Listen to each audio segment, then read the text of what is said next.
नमस्कार, स्वागत है आप सबका। मैं मनोज श्रीवास्तव हूं और आप देख रहे हैं सरोकार। पिछले कुछ दिनों से टीवी चैनलों, अखबारों और इंटरनेट पर डेंगू का डंक और दहशत का डेंगू जैसे शीर्षकों से डेंगू के खतरे पर हुई तमाम चर्चाओं में इस बीमारी को किसी भयानक महामारी की तरह पेश किया गया है, जबकि डेंगू से बचाव बेहद आसान है। थोड़ी सी सतर्कता और सावधानी से इस बीमारी से बचा जा सकता है। दरअसल डेंगू से बचने के लिए डर की नहीं, जागरूकता की जरूरत है।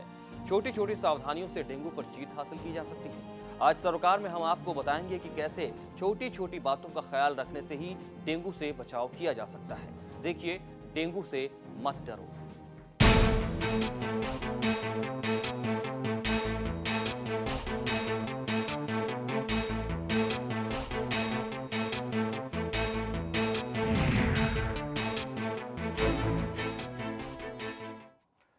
डेंगू के केस दिल्ली में लगातार बढ़ रहे हैं और इस साल अभी तक डेंगू के मामलों में रिकॉर्ड बढ़ोतरी हुई है।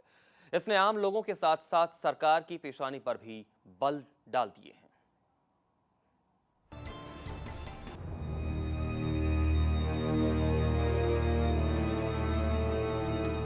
दिल्ली में डेंगू लगातार अपने पैर पसारता जा रहा है, लेकिन इस बार खतरा कहीं ज्यादा बड़ा लग रहा है। डेंगू के बढ़ते प्रकोप को देखते हुए दिल्ली सरकार के भी होश उड़ गए हैं। इस साल अब तक डेंगू के 1326 मामले सामने आ चुके हैं। डेंगू के मामले में पिछले 4 दिनों में 50% बढ़ोतरी हुई है। शुक्रवार से 443 नए मामले दर्ज किए गए हैं। खबरों के मुताबिक 5 लोगों की डेंगू से मौत हो चुकी है, जबकि सरकार कह रही है कि केवल 2 की ही मौत हुई है। डेंगू के बढ़ते प्रकोप से सरकार परेशान है, क्योंकि अभी शुरुआत है, बारिश अभी रुकी नहीं है। इस मौसम में डेंगू के मच्छर सबसे ज्यादा पनपते हैं। स्वास्थ्य मंत्रालय के मुताबिक आने वाले दिनों में डेंगू के केस तेजी के साथ बढ़ेंगे और इसीलिए सरकारी अस्पतालों को निर्देश दिए गए हैं कि वो अपने यहाँ डेंगू से निपटने के लिए 10 बेड और बढ़ाएं। सभी हॉस्पिटल्स में सेपरेट वार्ड बन गया है और it has already started working.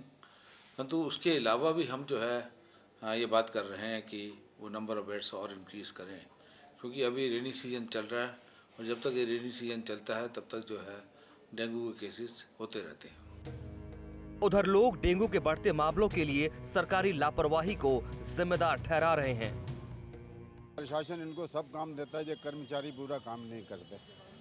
इनको तेल भी मिलता नहीं, छिड़कते। परेशानी यही है जी, यहाँ आए तो इंतजाम नहीं है, भीड़ बहुत है। प्राइवेट खर्चा कर नहीं सकते, इतना बहुत ज़्यादा खर्चा है।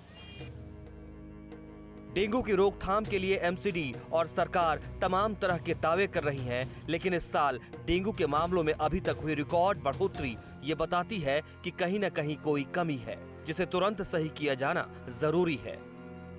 निशी बजाज के साथ Anil Singh, pulse NCR, Delhi. Dengue एक खतरनाक बीमारी है, इससे इनकार नहीं किया जा सकता, लेकिन अगर थोड़ी सी सावधानी बरती जाए तो इससे बचा जा सकता है। और इस रिपोर्ट में हम आपको यही बताएंगे कि आखिर डेंगू नाम की ये बीमारी है क्या और इससे बचा कैसे जा सकता है, या फिर इसका इलाज क्या है। डेंगू अपने पांव पसार चुका है। राजधानी और आसपास के इलाकों में रोजाना डेंगू के केस सामने आ रहे हैं। शुरुआत में सामान्य से लगने वाला ये बुखार देरी या गलत इलाज से जानलेवा साबित हो सकता है। वक्त पर सही इलाज हो तो हालात कंट्रोल में रहते हैं। कैसे और कब होता है डेंगू? डेंगू मादा एडिस इजिप्टी मच्छर के काटने से होता है। ये मच्छर दिन में, खासकर सुबह काटता है। डेंगू बरसात के मौसम और उसके फौरन बाद के महीनों यानी जुलाई से अक्टूबर में सबसे ज्यादा फैलता है, क्योंकि इस मौसम में मच्छरों के पनपने के लिए अनुकूल परिस्थितियां होती हैं। कब दिखती है बीमारी?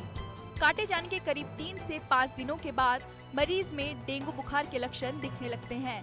शरीर में बीमारी पनपने की मियाद 3 से 10 दिनों की भी हो सकती है। कितने तरह का होता है डेंगू? ये 3 तरह का होता है: क्लासिकल डेंगू बुखार, डेंगू हेमरेजिक बुखार, डेंगू शॉक सिंड्रोम। इन तीनों में से दूसरे और तीसरे तरह का डेंगू सबसे ज्यादा खतरनाक होता है। साधारण डेंगू बुखार अपने आप ठीक हो जाता है और इससे जान जाने का खतरा नहीं होता।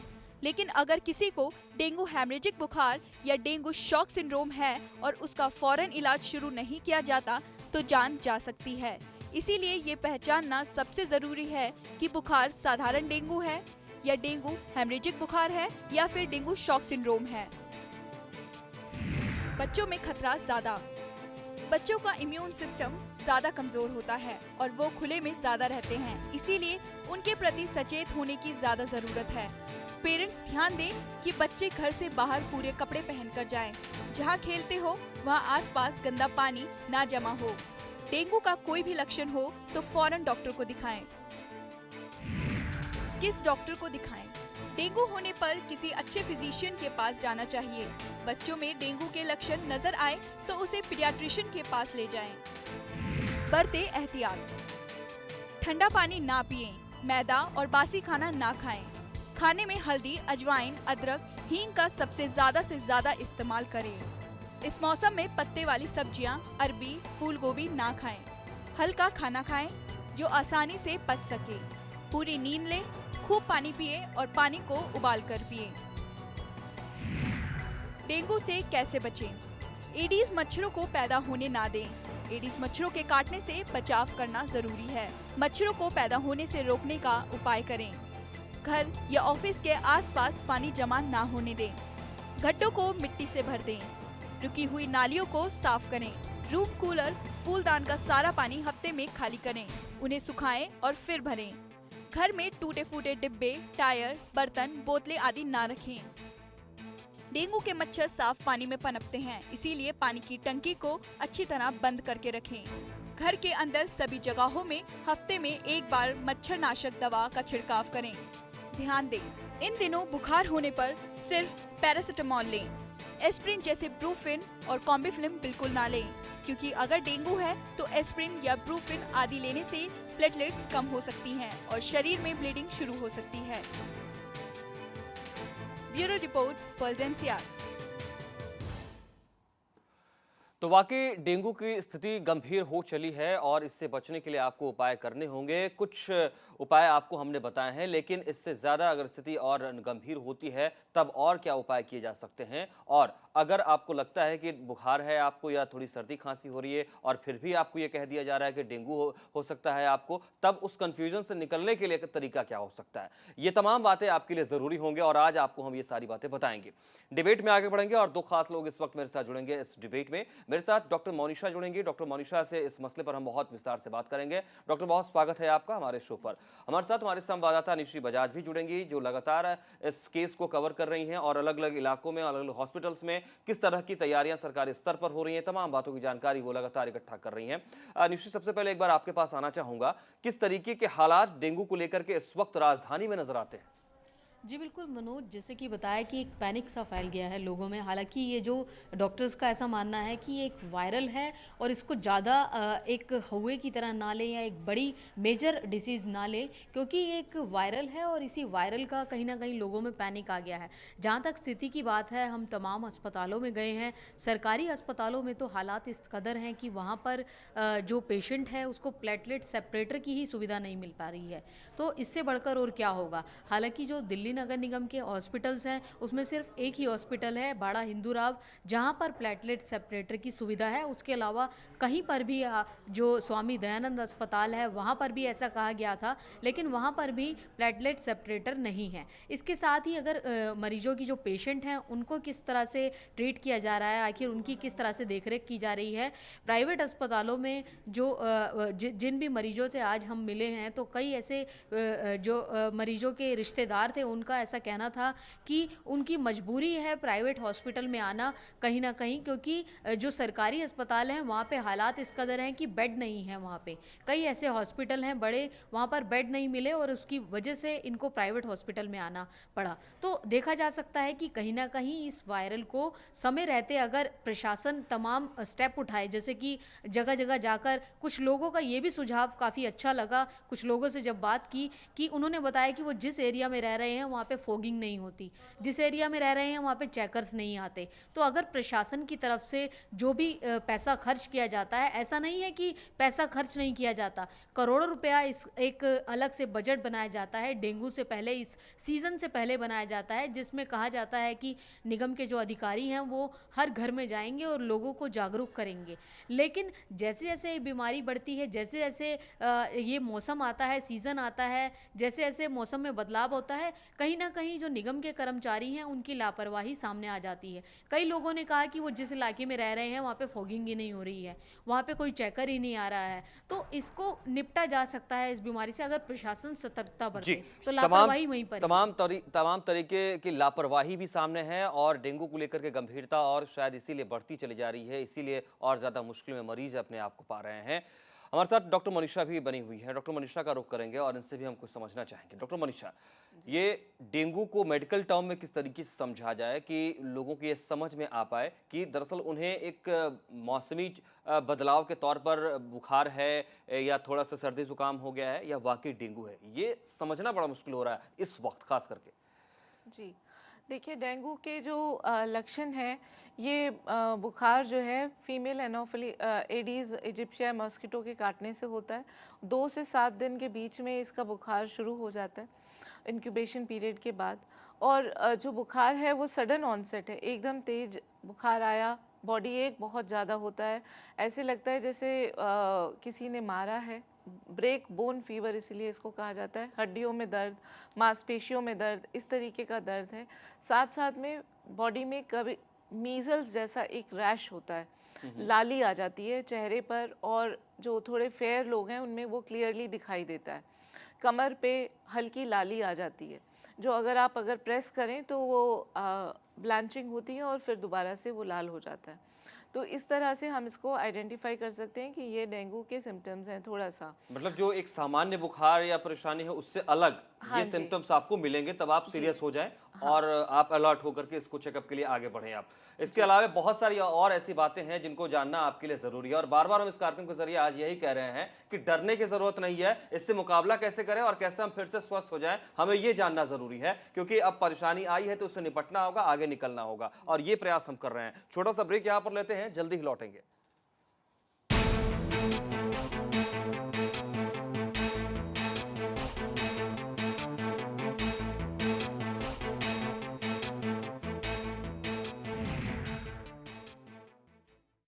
डेंगू से मत डरो। जी हाँ, ये परेशानी ज़रूर है लेकिन इसका उपाय भी है, इसका इलाज भी है और आप सबसे बेहतर यह है कि खुद थोड़ा सा ख्याल करेंगे तो आप इस पर पार पा सकते हैं, आप इस पर जीत हासिल कर सकते हैं। इसी पर आज हम चर्चा कर रहे हैं सरोकार में और इसी कड़ी में हमारे संवाददाता निश्री बजाज पहुंची हैं राजधानी के कई निजी अस्पतालों में और वहां उन्होंने पहुंचकर जायजा लिया है कि आखिर वहां डेंगू के मरीजों का कैसा इलाज हो रहा है। दिल्ली में डेंगू के मरीजों की संख्या लगातार बढ़ती जा रही है। ऐसे में अस्पतालों में भी इन मरीजों की संख्या तेज़ी से बढ़ रही है। मैं एक प्राइवेट अस्पताल में खड़ी हूँ। इस अस्पताल में भी हालात ऐसे हैं कि पूरे बेड फुल हो चुके हैं और इतने पेशेंट हैं। जो पेशेंट यहाँ पर आप देखेंगे सारे ही डेंगू के यहाँ पे पेशेंट हैं और साथ ही साथ अस्पतालों में, अगर सरकारी अस्पतालों की बात की जाए तो वहाँ पर तो हालात और भी बुरे हैं। गवर्नमेंट हॉस्पिटल में जो भी परिजन हैं उनका ऐसा कहना है कि उनको गवर्नमेंट हॉस्पिटल में जगह नहीं मिल रही है बेड की, क्योंकि डेंगू के जो पेशेंट हैं वो भारी तादाद में आ रहे हैं। साथ ही साथ प्लेटलेट्स की काफ़ी कमी देखने को मिल रही है। इसके साथ ही तभी परिजनों का यही कहना है कि वो जो है प्राइवेट अस्पतालों का सहारा ले रहे हैं। ये जो आप पेशेंट सारे हैं ये डेंगू के पेशेंट हैं। हालांकि जो प्रशासन है वो यही कहता नज़र आ रहा है कि जो हर तरह के प्रयास किए जा रहे हैं, लोगों को अवेयर किया जा रहा है, लेकिन उसके बावजूद भी ये आंकड़ा तेज़ी से बढ़ रहा है। पिछले एक हफ्ते की बात की जाए तो डेंगू के जो पेशेंट हैं काफ़ी तेज़ी से उनमें बढ़ोतरी हुई है और इसके साथ ही ऐसे में डॉक्टर्स की माने तो डॉक्टर भी यही सलाह देते नज़र आ रहे हैं कि इस दौरान ज़्यादा से ज़्यादा अपना रक्षा स्वयं करें और मच्छर यानी अपने घरों के आसपास पानी इकट्ठा ना होने दें। कैमरा पर्सन शमीम के साथ निशी बजाज, दिल्ली। तो सरकार की तरफ से या अस्पतालों की तरफ से और बेहतर इंतजाम किए जाने चाहिए, इस तरह की अपेक्षा लगातार बनी हुई है और हम चर्चा में आगे बढ़ें। डॉक्टर मनीषा मेरे साथ लगातार बनी हुई है, निश्री बजाज भी मेरे साथ लगातार बनी है। डॉक्टर मनीषा, एक तो आपने डिफरेंस बताया कि किस तरह का डिफरेंस आपको अगर दिखेगा सिम्टम के तौर पर, तो आप ये जज कर पाएंगे कि आपको दरअसल ज़्यादा अलर्ट होना है या नहीं होना है, आपको डेंगू के तौर पर अपने इलाज को आगे बढ़ाना है या नहीं है। एक और बात जो निश्री बार बार कह रही हैं, अभी भी उन्होंने अपनी रिपोर्ट में बताया हमें, प्लेटलेट सेपरेटर, ये इसको ज़रा आम भाषा में समझाइए, ये क्या चीज़ है, क्या फ़र्क पड़ता है, क्या असर करता है ये? देखिए, डेंगू बुखार जो है वो हमारी ब्लड के ऊपर इफ़ेक्ट करता है। तो हमारे जो ब्लड सेल्स हैं, वाइट ब्लड सेल्स, वह थोड़े कम हो जाते हैं। प्लेटलेट्स जो एक प्रॉपर हमारे ब्लड की एक कोशिकाएं हैं, वो काफ़ी कम मात्रा में हो जाती हैं। आमतौर पर वो 4 लाख के करीब होती हैं, लेकिन प्लेटलेट में वो दिन पर दिन गिरती चली जाती हैं। और डॉक्टर्स जब हम एडमिट करते हैं तो हम रोज़ ब्लड टेस्ट करते हैं, यही चेक करने के लिए कि प्लेटलेट्स कहाँ तक पहुँचे हैं। प्लेटलेट्स हम ट्रांसफ्यूजन सिर्फ उन्हीं लोगों में करते हैं जिनका प्लेटलेट्स 20,000 या 30,000 से कम हो जाता है। इस लेवल पर ही पहुंचकर हम प्लेटलेट ट्रांसफ्यूजन एडवाइस करते हैं, क्योंकि ये एक क्रिटिकल लेवल है। अगर इस लेवल पर प्लेटलेट्स पहुंच जाते हैं तो स्पॉन्टेनियस ब्लीडिंग होने के चांसेस हैं। छोटे छोटे कैपिलरीज जो हैं हमारे, वहाँ से बर्स्ट होके ब्लड लीक होने के चांसेस रहते हैं। ब्लड में, यूरिन में, इंटेस्टाइन्स में, आईज में कहीं कहीं ब्लीडिंग हो सकती है। अच्छा, अब ये जो प्लेटलेट, मान लीजिए अगर आप किसी को ज़रूरत है या उसके बहुत ज़्यादा प्लेटलेट्स कम हो जा रहे हैं, उनको अगर किसी और व्यक्ति से ज़रूरत है, तो क्या वो डायरेक्ट, जैसे ब्लड डायरेक्ट हम किसी को भी दे देते हैं, क्या उस तरीके से ये संभव नहीं है? उसमें कुछ जो कंपोनेंट्स हैं आपने कहा उसको सेपरेट करके ही दिया जाएगा क्या? क्योंकि अगर ऐसी स्थिति होगी तो निश्चित बता रही है कि ये सुविधा बहुत कम है।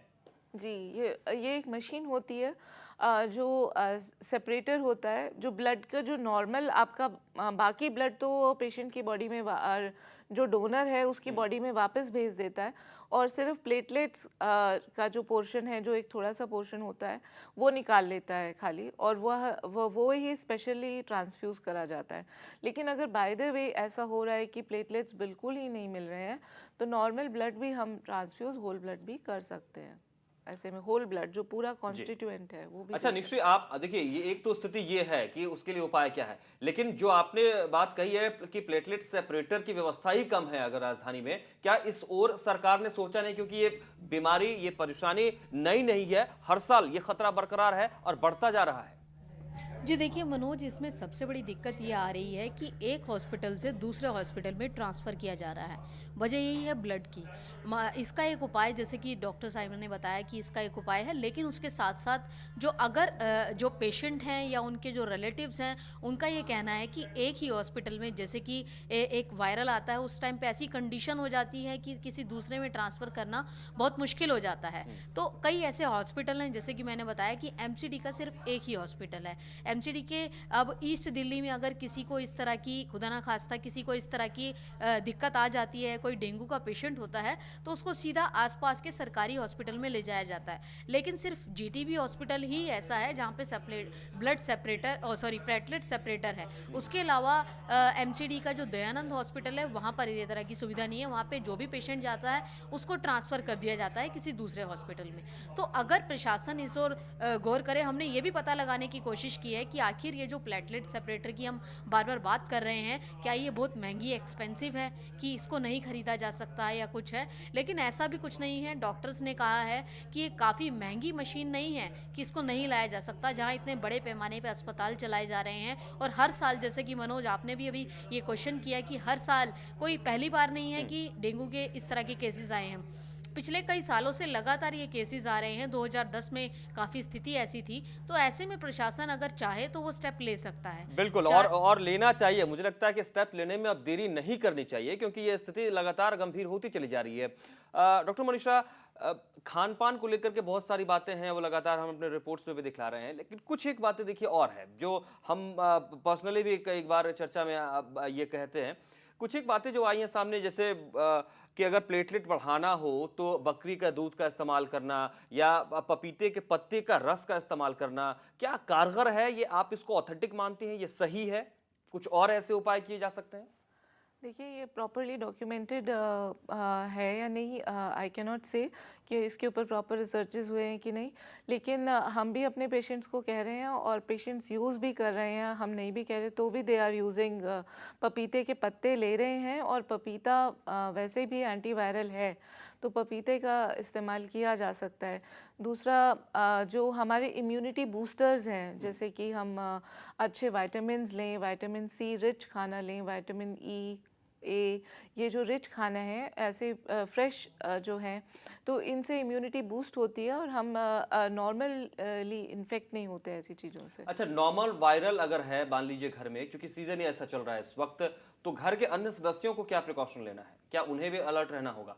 अलग रखा जाए उस व्यक्ति को या उसकी व्यवस्था अलग तरीके से हो? देखिए अगर आपके घर में एक व्यक्ति को डेंगू पॉजिटिव निकला है तो देर आर चांसेस कि आपके दूसरे फैमिली मेम्बर्स को डेंगू हो सकता है, क्योंकि डेंगू मच्छर की जो फ़्लाइट है वो बहुत छोटी फ़्लाइट है और वो यानी आपके घर के आसपास ही कहीं पर है, तो चांसेस है कि अगर उसने एक व्यक्ति को बाइट किया है तो उसने अन्य को भी बाइट किया होगा।